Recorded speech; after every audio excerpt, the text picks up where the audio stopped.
is Migas, and I work as a lead UI developer at Field Intelligence, where we take care of optimizing and simplifying the supply chain for pharmaceutical products. And we're working mainly in developing markets, namely Nigeria and Kenya at the moment. I also hold the title of Google Developer Expert in the web technologies area. The title of my talk is The Secret Web Performance Metric No One is Talking About. And to get you all on the same page with me, let's start with the short definition of what web performance is. So web performance refers to the speed in which web pages are downloaded and displayed on the user's browser. So you assumed correctly. We're going to talk about web performance today, but I have a disclaimer to make. We're going to talk about more user experience connected to the web performance, and also how my perspective changed after working for the project directed at the African market. So it will be from a perspective of an average African user. And you might think, well, why should I care? Africa is so far. I'm not really working on a project targeted towards Africa. I'll probably never will. Well, truth is, you never know. I live in Poland. Also never thought I would work in a project like that. And well, I'm coming to Nigeria every now and then. Also, it's not really only about users who are in Africa. It's also about users who tend to have a bit different circumstances than most of us while using the web. So this is a problem for anyone that is using an old device, that is located in some rural area, tries to access the internet from some remote places, or even for anyone who is using on a daily basis some enterprise dashboards that are very heavy in the data, hard to optimize, not really working really well in general. So when I started working on this new project, I realized that what I thought about web performance first, well, when you start looking for articles or information about web metrics related to the web performance, there's one thing that you realize, that they are targeted at a very privileged user. They are created with privileged user in mind. And the case is that well, it's normal because I assume most people who are working on these metrics are either from Europe, from US, from Southeast Asia, and they're used to a great connection at most of the time. For them, web performance issues start mostly when they, for example, go to the metro, or maybe when they visit someone in some remote place. But in general, for them, web performance is on a daily basis, they're using fast device, they have a stable connection, and I would assume that most of the time these are people who are working on the metrics. And this is not the case for a lot of users of the internet, unfortunately. And even when you start looking for these metrics, the official docs will mention how which speeds, for example, this and that metric should be optimized for, let's say, 200 milliseconds for average hardware. So we assume users with average hardware. All the stats that are mostly used to convince people to start optimizing the web performance, a lot of them will talk about how optimizing 100 milliseconds of time has given some more retail to a certain company, how someone sold more or something. And this is, well, so this is a web performance optimization for people who are already used to quick websites at most of the time, and for them any sloppiness is weird. But some users, for them, the good web performance is not achievable at all. They are just used to bad web performance. So I want to quote here a really good article about caching of the JS. It has a really great quote in there. So it says, at a high level, there are two primary performance bottlenecks on the web. first, networking, which is the round trip time to acquire an asset or data payload from a remote server. And the second is end user device compute, the amount of computational power overheads required on the end user's device. So let's start with the networking. As you can see, the networking definition from this quote is very similar to this of latency. So the definition of latency is generally considered to be the amount of time it takes from when a request is made by the user to the time it takes to the response to get back to the user. So it means like the moment you open a website on your phone, on your laptop, the request is made, it needs to go wherever the data is stored, wherever the CDN, the server is, and then back to you. So you can imagine that the longer this way, the longer the wait. And the problem is that latency in most parts of Africa is really, really high, and this is due to the infrastructure, which is unfortunately underdeveloped and will stay like that for quite a long time. They don't really have almost at all CDN hubs in there. So apart from South Africa and some Northern African countries. So what it means is that most of the websites are hosted outside of Africa. For example, for Nigeria, I think around 90% of websites are hosted in the US. So imagine going to a new site and like your request needs to make it all the way to the US and back from sub-Saharan Africa.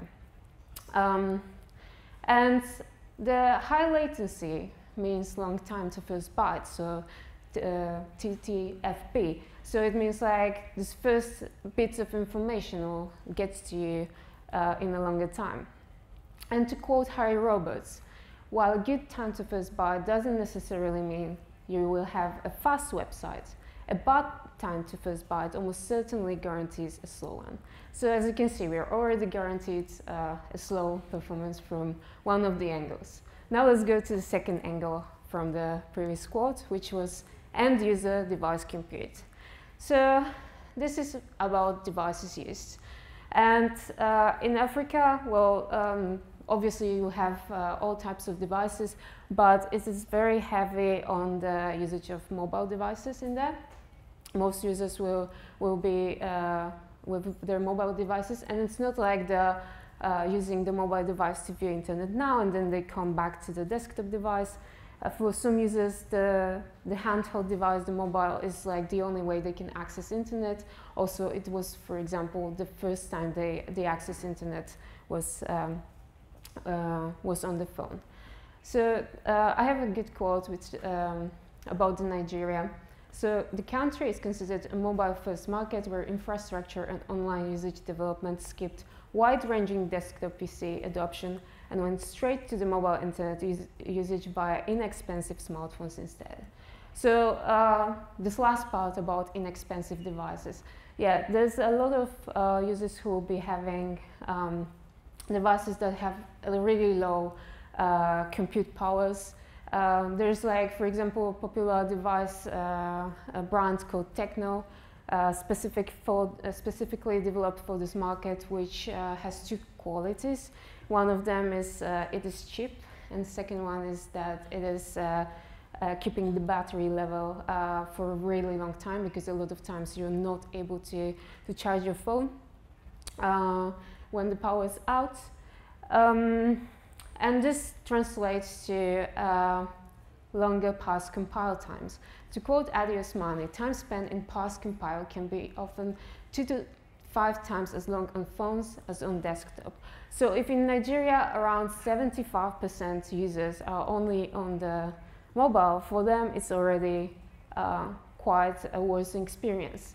And there's a slide which probably will not see what's really written on it, but basically it shows like the less powerful device, the longer it takes for it to pass the website. So what it means, now that we have this data that came to us with already like delayed because of the latency, our browser also needs to take time to convert the scripts and all the assets we send to the user to show the website to the user.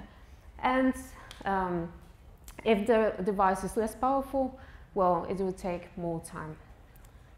So as you can see from both angles, there's a performance bottleneck for most of the users in Africa. Obviously, there are users who have like fast device. There's users who are going to have a Wi-Fi, but a lot of people will not, and we cannot forget about them. So I would like to propose the new web performance metric, secret web performance metric, patience. Obviously, this is a completely made-up metric and a complete clickbait for my talk here. This is not a real metric, but let's define it. So performance metric, how long are you willing to wait for the website to load before you decide it is broken? And for those of you who had internet early, for example, in like early 2000s, in the 90s, you might remember this experience that you were able to wait for things, like downloading the song. You can wait a few minutes or even more. Or, well, video buffering was not really that much of a thing, but in general, you were way more patient with things loading than you are now.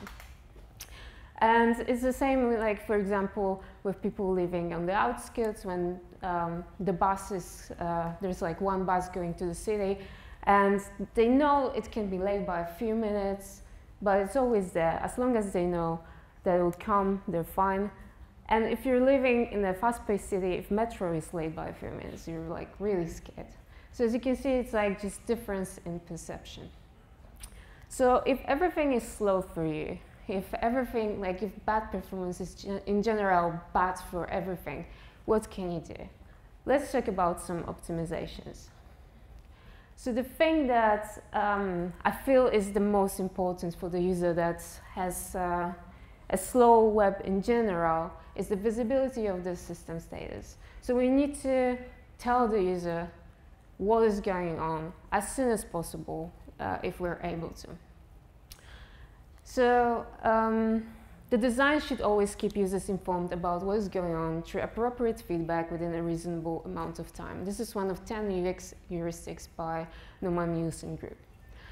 So I would like to propose these things. Make sure to give user information as fast as possible.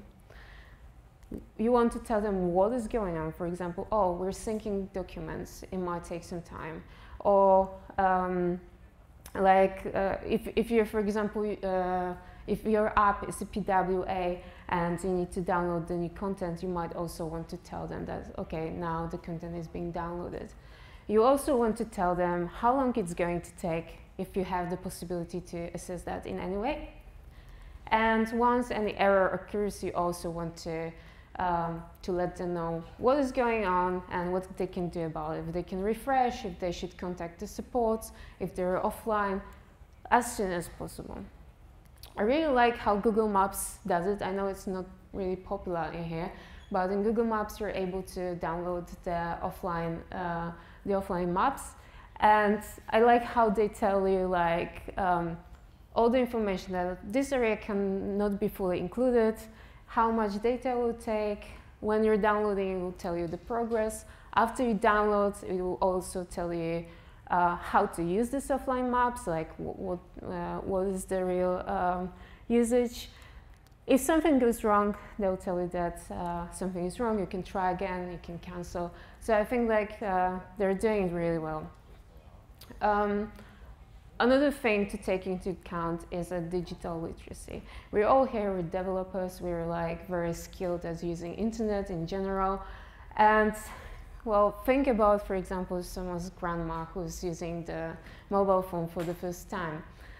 It's a really hard experience for people like that. And one thing to do is to use simple language. For a lot of people, like they don't even know what the browser is. For them, like there's an icon in their phone that takes them to the internet. So you might want to make it a bit simpler for them. I would also propose discouraging damaging actions, because while the people that I've seen, at least in Nigeria, were really patient and they knew that downloads and like in general showing them the website can be really long, when there's like any buttons or anything that can to like go and click around and like, oh, there's a button, maybe this will speed the process. So you might help them not to, for example, navigate out from the download. Also, a good idea is to explain consequences of the actions. For example, that pull to refresh is refreshing the page and the thing might start downloading again. I've seen this happen even for quite skilled users who are using my app. There was like something syncing and they were like pulling to refresh all the time because they didn't understand what it's saying. You want to render initial information as soon as possible. So just make sure that some initial content is visible without blocking the rest of the view, if that's possible. Because if things tend to get longer to load, well, for example, you might want to give the user the navigation. If like you know that your home page is going to take longer to load, you probably want to give them navigation so that they can go to like other pages without having to download like all the assets that are needed for the home page. You also might consider loading bits of information at different times without blocking the whole view, if you know that some parts of the UI might take longer to download. Also, you want to avoid request chaining and the round trips for the data. So as we talked about latency, so imagine it's not only for like first request, it's like for all the assets that need to be downloaded to show the page, that takes longer than in places where the CDNs are nearby. And you might want to try to optimize it, just not to make it worse. So this is mostly about considering using the browser hints. And there are three I'm going to talk about. First of them is pre-connect, which can eliminate some costly round trips if we know that we're going to be using, for example, a CDN, but we don't know exact paths to the assets that are going to be used. So this is not going to block the initial render of the current page, but we're getting prepared for some other assets. And this can be used using the rel pre-connect with cross-origin, because usually what you're going to do is to use it with some other domains than yours. The second browser hint is prefetch, and this will fetch the resources and store them in cache, and it's again for the next future navigation. And the browser will decide if it can do it at the time. It's just a hint to the browser. Oh, if you have some free time, you might consider downloading this item and storing it in cache for the future navigation. Both these resource hints also can like slow down the process, so make sure to like test everything if they're making sense to use. And the third one, there's a snippet how to use the prefetch. And the third one is preload, which is for loading the late discovered resources. And the main example that is usually used is like, for example, if in your style sheet there is a font and only then it's being discovered, you might want to hint the browser, hey, I know that this font will definitely be needed for loading this page, and I know I don't reference it earlier, so here you go, please start downloading it early. And for the fonts, unfortunately, you need to use cross-origin too, and you can give the hints there's as to tell the browser there's going to be a font. Unfortunately, it can actually cause the double download. But if otherwise the font would be discovered really late, it can be worth it.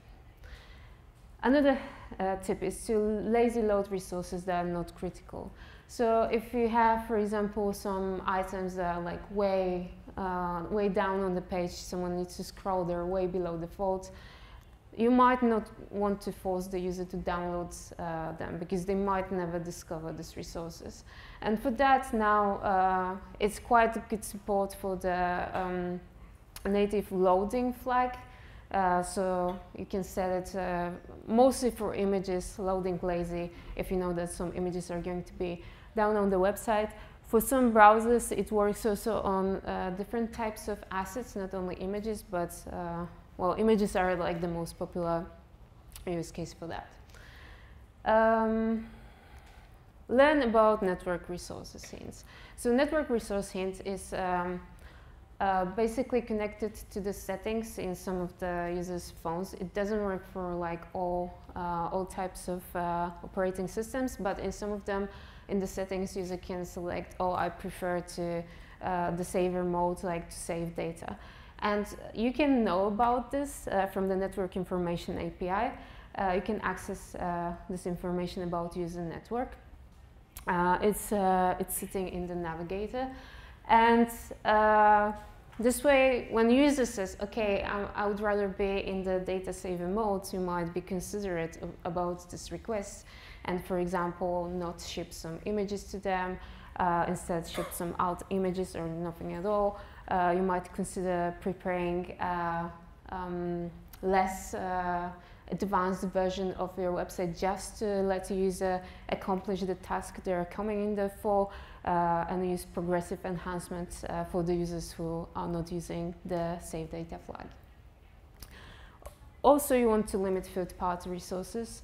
So unfortunately, the third-party resources can delay the initial load of the page, and they can be one of the heaviest things of your inside of your page. So you want to load them asynchronously without delaying the most important parts of your website. For that, you can use async or defer on your script tags, and they're quite similar. Async doesn't care about anything else. Once it downloads, it will get resolved after the initial DOM, while defer, it will be considerate of the order of the script tags on the page. Another thing is to test for back and forward cache, and you might not be aware of this, but this is now very well supported in the browsers. So back-forward cache, it takes a snapshot of the current version of the page, and when the user navigates to another location, if they decide to navigate back, the snapshot can be like immediately prompted to the user. It's like way faster than like downloading the resources again. So if user clicks on navigation item by mistake, you can minimize time to navigate back for the website. So browsers do it by default, but your website needs to be optimized for back-forward cache to work well.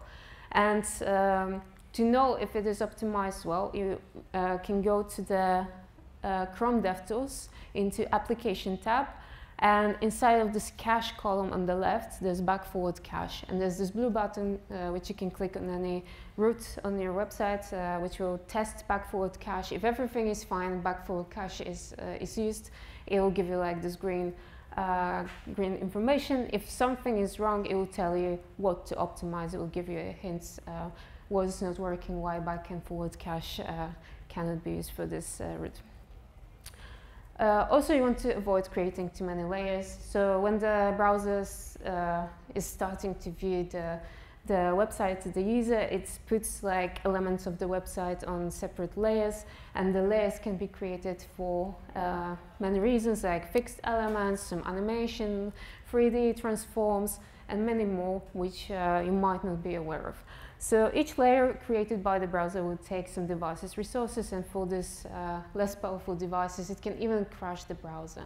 So you want to probably minimize the amount of the layers that you have on your page. And to see if you actually not have too many of them, you can use the layers panel in the Chrome DevTools again, and it might not be easily accessible to you. So to see it, you need to click on this 3 dots in the right corner. There will be like more tools, and from there you can go to the layers panel. And on the left in the column, it will tell you all the layers that are created for your website, memory estimate, how much memory each of them takes, and what was the reason why they were created. So if you see some that shouldn't be there, you can try optimizing them. You also want to minimize website repaints. So again, for less powerful devices, the repaints can be heavy, and they happen when the user is interacting with the page. and they can and interactive elements like hovering or something like that can force the browser to repaint the content. So you also want to minimize that. And to see it again, 3 dots menu, more tools, and there's the rendering tab in which you want to toggle the paint flashing and just start interacting with the page to see what's going on if you don't have too many of these green areas, and you might want to optimize them if it helps. So to sum up, let user know what's going on, give them the status update as soon as possible, load some information early, avoid request chaining, and use resource hints to dodge some of the time that user needs to wait. Lazy load content below default, make sure that user doesn't have to download any resources they will never see. Leverage network information API, be considerate of users' settings in the phone. Limit third-party resources, and if you need them, try to load them asynchronously. Optimize for back-forward cache. Avoid using too many layers and repainting the content to make sure that everything is working smoothly. There's a list of resources. I'm going to post my slides on Twitter so you can check the links yourself. And thank you.